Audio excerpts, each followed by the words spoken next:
नमस्कार, आदाब, सत श्री अकाल और सलाम। आज हम बात करने वाले हैं वेस्ट फेसिंग हाउस को किस तरीके से डिजाइन किया जाए। हालांकि वास्तु के बहुत सारे पर्सपेक्टिव्स होते हैं, बहुत सारी चीजों को ध्यान में रखा जाता है, स्पेसिफिकली एस्ट्रो वास्तु को। लेकिन उससे पहले बहुत सारे लोग जब डिजाइनिंग की बात करते हैं, जैसे कि हमारा घर, गेट कहाँ होना चाहिए, टॉयलेट कहाँ होनी चाहिए, और मैं एक 25-50 का एक छोटा सा घर तैयार कर रहा हूं, तो मुझे किन किन बातों का ध्यान रखना चाहिए। तो मैंने आइडियल, जो सबसे ज्यादा भारत के अंदर घर बनाया जाता है 25x50 फीट्स, उसका एक डिजाइन लिया है जो हमने डिजाइन किया था। उसमें किन किन चीजों का ध्यान रखा गया और कैसे उसको 100% वास्तु एक्यूरेट बनाया गया। आज के बाद आपको किसी वास्तु कंसल्टेंट के पास जाके नया नक्शा, अगर 25-50 का घर है तो बनवाने की जरूरत नहीं होगी। बस आप इसी सब पॉइंट्स को ध्यान में रखिए और अपने आर्किटेक्ट के साथ बैठिए या ड्राफ्टमैन के साथ बैठिए और डिजाइन करवा सकते हैं।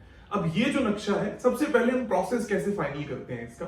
हम एक बेसिक टेंटेटिव लेआउट लेते हैं अपने क्लाइंट से कि आपकी इच्छा क्या है, आप 1 BHK, 2 BHK, 3 BHK, किचन, कितनी टॉयलेट्स और किस तरीके से मकान बनाना चाहते हो, क्योंकि अलग अलग क्लाइंट्स अलग अलग इच्छाओं के अनुसार चलते हैं। ज्यादातर लोग 25-50 में 2 टॉयलेट बाथरूम और 2 बेडरूम का सेट प्रेफर करते हैं, लेकिन बहुत सारे लोग ऐसे भी हैं जो सिर्फ लिविंग रूम बना लेते हैं और ड्यूप्लेक्स बनाते हैं।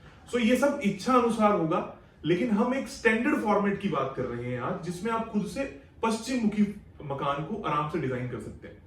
इसमें दिक्कत क्या आती है, बहुत सारे लोग पश्चिम मुखी सुन के डर जाते हैं कि अब तो हमारे साथ में बहुत सारी प्रॉब्लम्स आनी स्टार्ट हो जाएंगी क्योंकि मेरा घर पश्चिम मुखी है।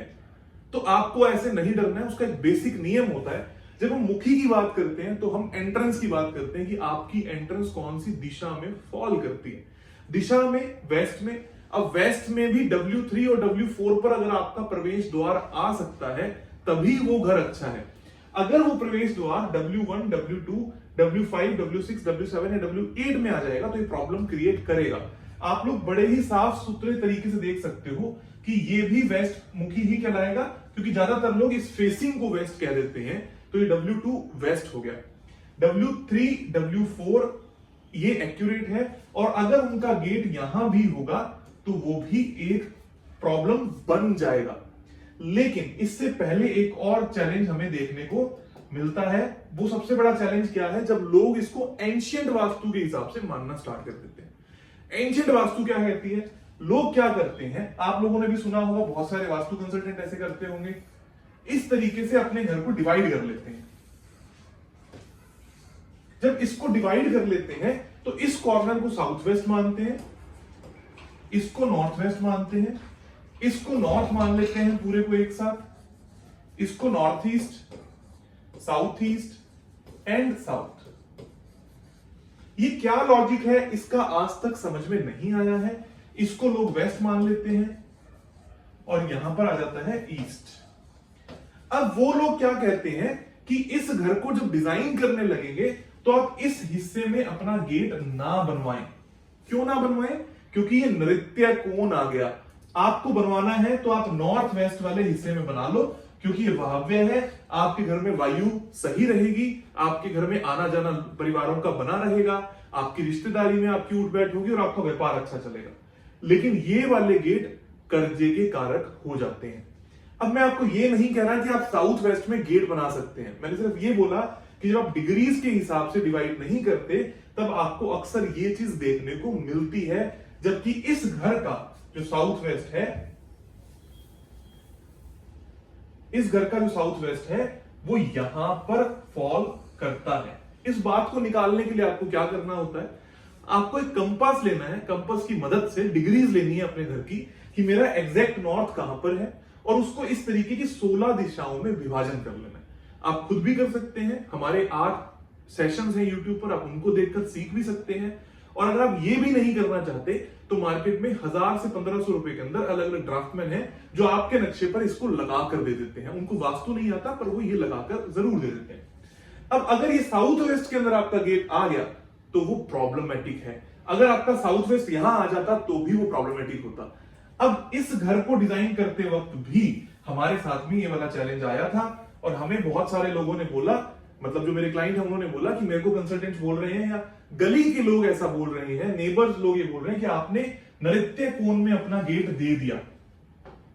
जबकि आप क्लियर तौर पे देख सकते हैं ये वाला गेट W3 W4 का है और उसके बाद एक छोटा गेट जो है हमने फिर से कंस्ट्रक्टेड एरिया का W3 W4 के अंदर रखा।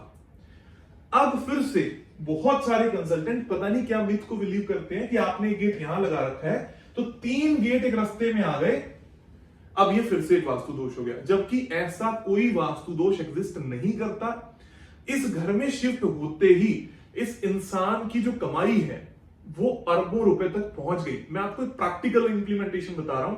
जब मैं अरबों की बात कर रहा हूं तो मैं वाकई में इस बात पे बिलीव करता हूं कि उनकी कमाई अरबों रुपए तक पहुंची है, क्योंकि वो काम भी उस तरीके का किया करते थे जिसमें उनके पास वो कमाई आ सकती थी।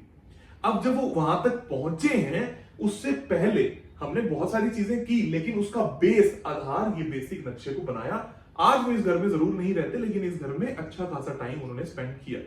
अब जब हमने बेसिक नियमों को तोड़ा, बेसिक नियमों को तोड़ने का मतलब क्या है कि जब हम एंशिएंट वास्तु के हिसाब से, not particularly ancient vastu, so called old vastu जो लोग फॉलो करते हैं, उसके आगे बढ़ते हुए W3 W4 पर हमने फोकस किया।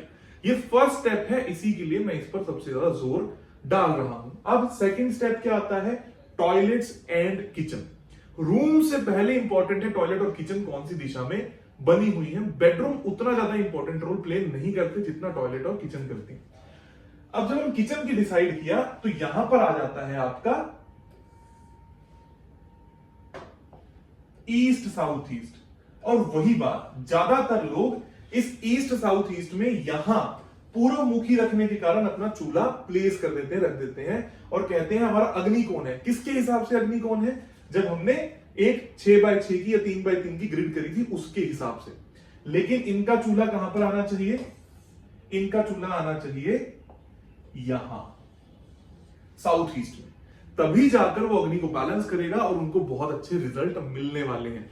अगर वो चूल्हा यहां नहीं रखेंगे तो उनको यहां पर पूर्वमुखी की कोई बेनिफिट नहीं मिलेंगे, बल्कि उनको ईस्ट साउथ ईस्ट से रिलेटेड पेट, डायबिटीज, ब्लड प्रेशर की प्रॉब्लम देखने को मिल सकती है। ये बात रही किचन की। अब हम थर्ड स्टेप पर आते हैं, वो है टॉयलेट्स। हमने टॉयलेट्स के लिए क्या किया? हमारे पास साउथ साउथ वेस्ट सबसे अच्छी लोकेशन होती है, लेकिन यहां पर कोई जगह नहीं मिली। अब लेमेन्स लैंग्वेज में लोग इसको भी साउथ वेस्ट मान लेते हैं और यहां पर आपका इंपॉर्टेंट सामान रखवा देते हैं। ये भी गलत है, ऐसा नहीं करना चाहिए, क्योंकि ये जगह टॉयलेट की है। यहां पर हमारे पास ऑप्शन नहीं था, तो हमने टॉयलेट शीट बनवाई west north west, second prefer जगह में, यहां पर और यहां पर। अब फिर क्या हुआ? जब हमने यहां टॉयलेट बनाई तो लोगों ने बोला कि भाई ये सीढ़ियों के नीचे आ रही है, मैंने तो यहां पर उनको डिजाइन करवाया था और उसके कारण वास्तु दोष हो सकता है। क्लाइंट थोड़े उससे, तो उन्होंने बोला कि सीढ़ियों के नीचे नहीं करते, उसको शिफ्ट कर देते हैं। मैंने भी हामी भर दी, क्योंकि इस बात में कोई हमें फर्क नहीं पड़ रहा था। लेकिन अगर आपके पास सीढ़ियों के नीचे जगह है तो आप वहां टॉयलेट बना सकते हो और उसका कोई भी दुष्परिणाम नहीं है, ना ही उससे कोई प्रॉब्लम आती है। अब कुछ लोग उसको एनर्जी इंप्लीमेंटेशन कहते हैं, बढ़ोतरी कहते हैं, ये सबके अपने अपने व्यूज हैं, लेकिन ऐसा मैंने कभी नहीं देखा है, विद ड्यू रिस्पेक्ट। अब हमने टॉयलेट्स की बात करी तो 2 टॉयलेट बन गई, एक टॉयलेट कॉमन बन गई और एक टॉयलेट को हमने अंदर से रूप दे दिया। और दूसरी बात, फिर बात आती है पूजा रूम की। नॉर्थ ईस्ट में बनवाया, तो ये है हमारा नॉर्थ ईस्ट, ये है हमारा नॉर्थ ईस्ट। यहां मैंने पूजा रूम बना दिया। इसको आप वेस्ट या ईस्ट दोनों तरीके की फेसिंग ले सकते हो, एज पर योर धर्म, as per your belief system. तो ये आगे पूजा रूम की बात। अब फिर से ओल्ड वास्तु और मॉडर्न वास्तु का, या मैं ये बात करूं परफेक्ट वास्तु का और इम्परफेक्ट वास्तु का, यहां पर एक रोल देखने को मिला। सभी लोगों ने कहा कि जी आपने तो इस घर को यहां से हल्का कर दिया, नॉर्थ में कमरा दे दिया और नॉर्थ ईस्ट में कमरा दे दिया, और ड्राइंग रूम को आपने हल्का कर दिया, यहां पर कमरा नहीं दिया। सोचने समझने की और प्रैक्टिकल इंप्लीमेंटेशन की बात है। क्या ये ड्राइंग रूम के अंदर बेड लगाने से वो भारी हो जाता? क्या यहां पर सिर्फ एक बेड लगने से, और मैं यहां ड्राइंग रूम बना देता, तो इस रूम को आप भारी कैसे कह देते? क्योंकि पिलर, स्ट्रक्चर, बीम ये सब तो ऑलरेडी वैसे ही है, और छत के ऊपर हमने क्या रखा है इस पे डिसाइड होगा कि ये भारी है या हल्का है, या इस घर का स्लोप कैसा है इससे डिसाइड होगा ये भारी है कि हल्का है। अब कैसे लोग भारी और हल्का कैलकुलेट कर लेते हैं, ये तो भैया वही जाने। लेकिन ड्राइंग रूम में हमने सोफा सेट लगाए, हमने यहाँ पे फर्नीचर लगाया, हमने कबर्ड्स लगाए, और हमने रूम दिया नॉर्थ, नॉर्थ वेस्ट और नॉर्थ में। क्यों दिया नॉर्थ, नॉर्थ वेस्ट और नॉर्थ में रूम? एक तो प्रैक्टिकली यही पॉसिबल था, घर का डिजाइन अच्छा निकल के आ रहा था, दूसरा अपॉर्चुनिटी रहती है और आपकी मैट्रिमोनियल हैप्पीनेस भी बनी रहती है। क्योंकि उनके बच्चे छोटे थे तो हमने दूसरा रूम दे दिया यहाँ नॉर्थ ईस्ट में। और मैंने उनको ये भी कहा अगर आप इसी मकान में अपना जीवन निकालते हो तो आप ईस्ट नॉर्थ ईस्ट में अपना बेड इस तरीके से लगा लोगे तो बच्चों को लाइफ लॉन्ग कोई प्रॉब्लम नहीं आने वाली। इस तरीके से हमने एक 2 BHK घर को डिजाइन किया। अब मैं आगे कलर्स के ऊपर भी बात करता हूं, लेकिन उसमें आगे बढ़ने से पहले मैं आप सभी लोगों को ये और बता दूं कि इन मिथ से आपको बचने की जरूरत है। उससे सिर्फ तभी बचा जाएगा जब आपके पास कोई लॉजिकल एक्सप्लेनेशन होगी। लॉजिकल एक्सप्लेनेशन भला क्या होती है कि ड्राइंग रूम है और बेडरूम नहीं है तो वो हल्का हो गया, ये सोचने वाली बात है। बेड और सोफों का क्या आप भार नापने निकले हो? ऐसा नहीं होता।